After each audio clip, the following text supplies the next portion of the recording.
तो hello friends, कैसे हैं आप लोग। उम्मीद करता हूँ कि आप लोग बहुत अच्छे होंगे और अच्छे से स्टडी आप लोग अभी कर रहे होंगे। तो दोस्तों, आज का यह वीडियो आप लोग के लिए काफी ज्यादा इंपॉर्टेंट होने वाला है, क्योंकि आज के इस वीडियो में हम लोग प्रश्नावली 5.3 का जो है 4 नंबर क्वेश्चन को सॉल्व करने जा रहे हैं। और ये क्वेश्चन आप लोग देख रहे हैं कितना वीवीआई क्वेश्चन है, और ये क्वेश्चन बहुत बार एग्जाम में पूछा गया है। हो सकता है कि इस बार भी आ जाए, इसीलिए आप लोग को इस क्वेश्चन को 100% देना है ताकि अच्छे से समझ में आ जाए। और ये क्वेश्चन 2 नंबर में पूछता है, इसीलिए आप लोग को 2 नंबर आज ही क्लियर करके अपने पास ले लेना है, ठीक है ना। तो चलिए क्या करते हैं, स्टार्ट करते हैं। उससे पहले मैं आप लोग बता दूं, अगर आप लोग चैनल पे नए हैं तो चैनल को सब्सक्राइब करके और वीडियो को एक लाइक जरूर कर दीजिएगा। तो चलिए अब स्टार्ट। देखिए, सबसे पहले हम लोग क्वेश्चन का मेन कॉन्सेप्ट पहले समझ में आना चाहिए कि क्वेश्चन में क्या क्या दिया हुआ है। उसके बाद हम लोग क्या करते हैं, तो क्वेश्चन को बनाना प्रारंभ करते हैं, यानी कि स्टार्ट करते हैं, ठीक है। तो सबसे पहले आप लोग को जो है क्वेश्चन में जो जो दिया हुआ है उसको मालूम होना बहुत ही जरूरी है, तब जाके आप लोग क्वेश्चन बनेगा। देखिए, सबसे पहले हम लोग क्वेश्चन को पढ़ लेते हैं। तो क्वेश्चन है हमारे पास कि 636 योग प्राप्त करने के लिए एपी 9, 17, 25 के कितने पद लेने चाहिए।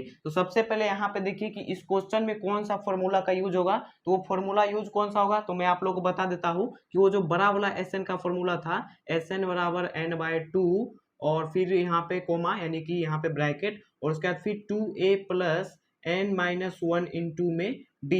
ये फॉर्मूला का इस क्वेश्चन में यूज होगा, इसलिए आप लोग इस फॉर्मूले को अच्छे तरीके से याद कर लीजिएगा, ठीक है। देखिए, क्वेश्चन में सबसे पहले क्या क्या दिया हुआ है वो जानिए। तो क्वेश्चन में हमारे पास बोल रहा है यहाँ पे, देखिए 636 योग प्राप्त करने के लिए। तो योग का मतलब क्या होता है, तो योग का मतलब होता है SN। हम लोग SN को ही योग बोलते हैं। ये तो आप लोग को मालूम ही होगा, अगर इससे पहले वाला अगर आप लोग वीडियो देखे होंगे। तो देखिए, SN हमारे पास दिया हुआ है कितना, तो 636। यहाँ पे योग बोल रहा है ना, तो 636 दिया हुआ है SN, ठीक है। उसके बाद क्या क्या है, तो यहाँ पे देखिए एपी दिया हुआ है। तो एपी से हम लोग को दो चीज निकलेगा।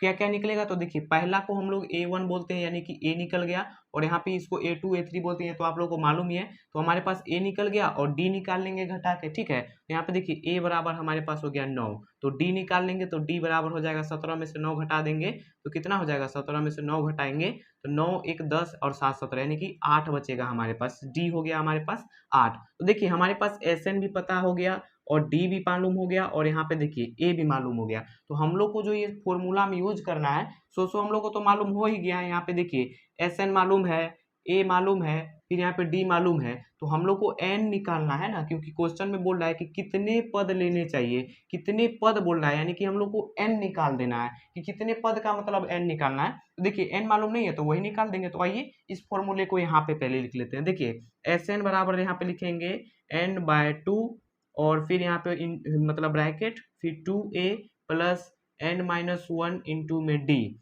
अब यहाँ पे देखिए SN का मान है 636, तो 636 रख दिए, बराबर n का मान कुछ नहीं है तो वैसे ही रहने देंगे, n/2 ही रहेगा। और यहाँ पे देखिए 2 इंटू यानी कि गुना, और a का मान है हमारे पास 9, तो यहाँ पे 9 रख दिए, प्लस यहाँ पे देखिए n तो पता नहीं है तो n ही रहे, माइनस में 1, और d हमारे पास है 8, तो 8 रख दिए। अब इसको सॉल्व करेंगे। इसको सॉल्व क्या करना है, यहाँ पे आप लोग ध्यान से देखिए कि ये n/2 है, भाग के रूप में यानी बटा में है। तो हम लोग इसको दो को जो है यहाँ पे जब बटा में है ना, तो पक्षांतर करेंगे, यानी कि बराबर के इस साइड लेके आएंगे, तो ये किस में चेंज हो जाएगा, ये गुना में चेंज हो जाएगा। यानी कि 636 गुना में हो जाएगा 2, यानी कि हम लोग ये बटा में 2 था, हम लोग पक्षांतर किए तो ये गुना में चेंज हो गया, और बराबर में बचा सिर्फ n। और यहाँ पे हो गया 9 दूनी के 18, फिर देखिए प्लस n-1, और यहाँ पे फिर 8 है तो 8 ही रहेगा। यहाँ पे आप लोग थोड़ा सा समझ जाइए। यहाँ पे देखिए 8 और यहाँ पे कुछ नहीं है, यहाँ पे गुना छिपा हुआ रहता है। यहाँ पे देखिए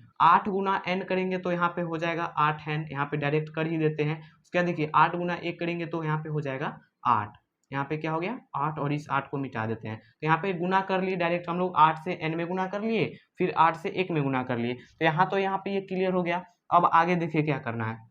यहाँ पे गुना कर लेंगे तो हो जाएगा 6 दूनी के 12, यहाँ पे बचा 1, फिर यहाँ पे 3 दूनी 6 1 7, और 6 दूनी के 12, यानी कि 12 72 आ गया गुना करके। अब यहाँ पे देखिए n, फिर यहाँ पे ब्रैकेट, यहाँ पे देखिए 18 है, और यहाँ पे ये माइनस का 8 है। यहाँ पे तो ये जुटेगा नहीं क्योंकि इसमें n लगा हुआ है, तो ये नहीं जुटेगा। तो हम लोग को क्या करना है कि 18 में से माइनस के 8 घटा देंगे तो बचेगा 10। तो यहाँ पे सिर्फ 10 बचा, और प्लस 8n है तो 8n रहने देंगे। अब यहाँ पे आप लोग ध्यान से देखिए कि यहाँ पे ये गुना छिपा हुआ रहता है, तो आप लोग को मालूम ही है। तो n से गुना कर देंगे इन सभी में, यानी कि n गुना 10 कर देंगे, फिर n गुना 8n कर देंगे। तो आइए करते हैं इसको, यहाँ पे अब कर लेते हैं, ठीक है। देखिए 12 72 है, 12 72 बराबर में यहाँ पे देखिए n गुना 10 करेंगे तो n गुना 10 करेंगे तो हो जाएगा 10n। यहाँ पे क्या हो गया 10n। फिर यहाँ पे देखिए प्लस है तो प्लस, फिर यहाँ पे देखिए 8n गुना करेंगे n तो देखिए 8n और गुना करेंगे n तो यहाँ पे इसका जो घात होता है ना वो दोनों जुट जाता है तो यहाँ पे हो जाएगा 8n स्क्वायर। तो यहाँ पे क्या हो गया 8n स्क्वायर। इसको मिटा देते हैं, आप लोग समझ गए यहाँ पे क्या हो गया, तो 8n स्क्वायर हो गया। अब देखिए यहाँ पे हम लोग क्या करना है, इसको हम लोग को जो है ना द्विघात समीकरण के रूप में बना लेना है, यानी कि सजा देंगे। यानी कि पहले लिखेंगे हम लोग 8n स्क्वायर, फिर लिखेंगे प्लस, क्योंकि इसके आगे प्लस छिपा हुआ रहता है, 8 यहाँ पे हो जाएगा 10n। और यहाँ पे आप लोग देखिए ये 1272 प्लस में है, हम लोग पक्षांतर करके उस साइड लेके आ गए, यानी कि इसको यहाँ से लिख रहे हैं लेकिन पक्षांतर यहाँ पे इसको किए हैं तो यहाँ पे ये माइनस में नहीं हो जाएगा 1272 और बराबर में कुछ नहीं बचा तो 0 हो गया। अब यहाँ पे देखिए द्विघात समीकरण बनके रेडी है। तो अब हम लोग को यहाँ पे देखिए या तो आप लोग गुणनखंड विधि से भी सॉल्व कर सकते हैं या फिर अल्फा निकाल दीजिएगा, आंसर आ जाएगा। तो सबसे पहले यहाँ पे कॉमन ले लेते हैं, क्योंकि यहाँ पे देखिए 2 से सब कट रहा है तो दो कॉमन ले लेंगे। यहाँ पे हो जाएगा 4n स्क्वायर प्लस यहाँ पे हो जाएगा 5n। कॉमन लेने का मतलब होता है भाग दे देना सभी में। यहाँ पे फिर माइनस, यहाँ पे देखिए 2 छके 12, 2 तिया 6, फिर 1 इधर आएगा तो 2 छके 12, यानी कि फिर हमारे पास 636 ही आ गया और बराबर में 0 है तो 0। अब यहाँ पे देखिए ये गुना में है, यहाँ पे ये 2 गुना में ना है क्योंकि यहाँ पे गुना छिपा हुआ रहता है, तो गुना में है और 2 को हम लोग पक्षांतर कर देंगे यानी कि 0 में आ जाएगा, यानी बटा में। तो जब 0 से 2 में भाग देंगे या फिर 0 से 2 में तो 0 ही होगा, तो डायरेक्ट हम लोग यहाँ पे लिखेंगे 4n square plus 5n minus में 636 और बराबर में डायरेक्ट 0 लिख देते हैं, क्योंकि यहाँ पे बटा में मतलब बटा में 2 आ जाएगा तो भाग देंगे तो 0 ही ना होगा। अब यहाँ पे देखिए कॉमन ले लिए, अब हम लोग क्या करना है तो अल्फा से निकाल लेंगे या फिर यहाँ पे आप लोग गुणनखंड विधि से भी निकाल सकते हैं, लास्ट इंटू फर्स्ट गुना करके। तो आइए अल्फा से निकाल लेते हैं। इसको हम लोग यहाँ पे a बोलते हैं, इसको हम लोग b बोलते हैं और यहाँ पे इसको c बोलते हैं। और d निकाल लेंगे, कौन सा d, इसमें ये वाला d नहीं निकलेगा, इसमें ये वाला d नहीं निकलेगा, इसमें वो द्विघात 4 चैप्टर पढ़े हैं ना वो वाला फॉर्मूला लगेगा, b स्क्वायर माइनस में 4ac।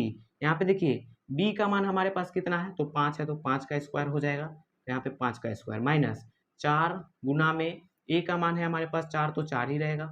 और यहाँ पे देखिए c का मान है माइनस 636 तो माइनस 636 रख दिए।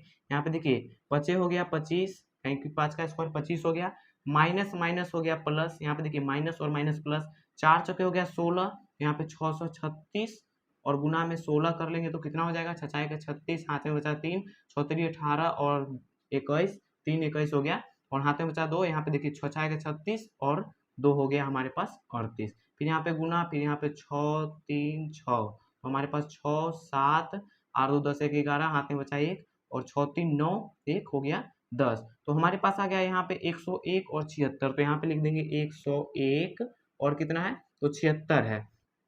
अब क्या करना है, यहाँ पे इन दोनों को ऐड कर देंगे, सिंपल है।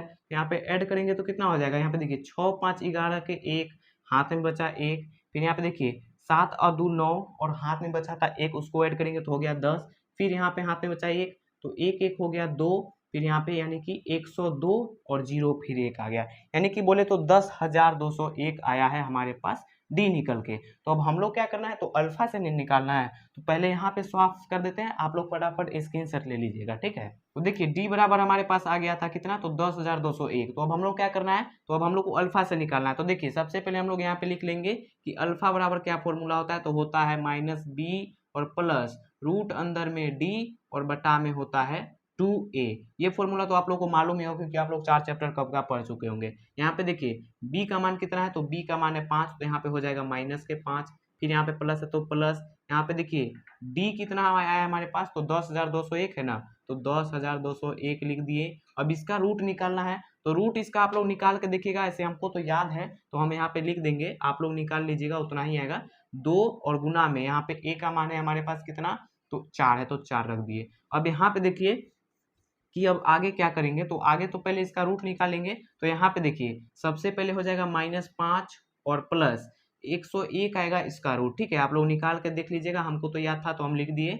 10,201 का रूट निकालिएगा तो 101 आएगा, ठीक है। बटा में 4 दूनी के हो गया 8। अब यहाँ पे देखिए 101 में से 5 को माइनस कर देंगे क्योंकि माइनस प्लस होता है माइनस, तो यहाँ पे इसको पहले मिटा देते हैं। और देखिए फिर हम लोग क्या करेंगे, तो यहाँ पे देखिए कि माइनस प्लस हो गया माइनस, तो 101 में से 5 को घटा देंगे तो कितना बचेगा, 1 घटेगा तो बचा 100 और 1 में से 4 घटो बता हमारे पास 96, तो 96 बटा में आ गया 8। अब इसको क्या करना है, तो उसको अब कटा देना है, यानी कि 2 से कटाएंगे पहले, तो 4 दूनी के 8 कट गया। फिर यहाँ पे देखिए 2 चौके 8, 2 अट्ठे 16, यानी कि हम लोग को यहाँ पे 4 एकम 4 और 12 चौके 48 बोले तो इसका आंसर आ जाएगा 12, क्योंकि यहाँ पे देख सकते हैं 12 12 में 12 चौके 48 कट, तो यही हो गया इसका आंसर। आप लोग को क्वेश्चन में बोल रहा था ना कि कितने पद लेने चाहिए, तो यहाँ पे देखिए 12 पद लेंगे तो हमारे पास हो जाएगा इसका आंसर। आप लोग चाहे तो बुक में भी चेक कर सकते हैं, 12 ही आंसर होगा। तो उम्मीद करता हूँ कि आप लोगों के क्वेश्चन काफी अच्छे तरीके से समझ में आ गया होगा। तो वीडियो को एक लाइक जरूर कर दिएगा, चैनल पे चैनल को सब्सक्राइब फिर से एक बार बोल रहा हूँ कर लीजिएगा। तो चलिए मिलते हैं नेक्स्ट वीडियो में, तब तक के लिए बाय बाय दोस्तों।